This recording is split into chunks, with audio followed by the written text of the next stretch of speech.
ባለፉት ዓመታት ከ20 ሚሊዮን በላይ ኢትዮጵያውያን ተሰናስለው ለዚህ ህልም ባይተጉ ኖሮ 5 ወይም 10 ሚሊዮን ቢሆኑ ቁጥሩ 50 ቢሊዮን መድረስ አይችልም።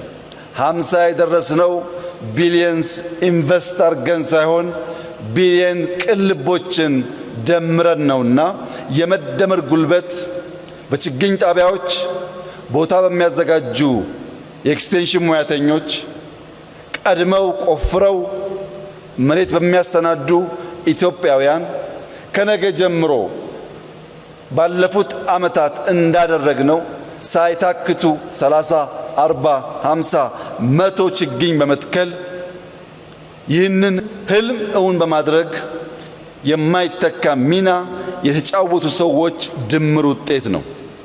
በዚህም የአፈር መሸርሸር ቀንሷል ሲባል የኢትዮጵያ እንደ ሀገር ኤግዚስት ማድረግ ተስፋ አለው ማለት ነው።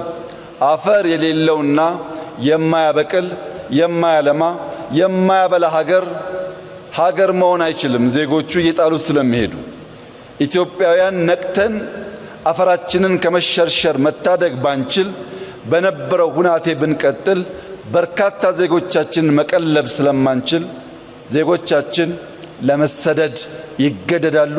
ኢትዮጵያም ሰው አልቦ ምድር ትሆናለች።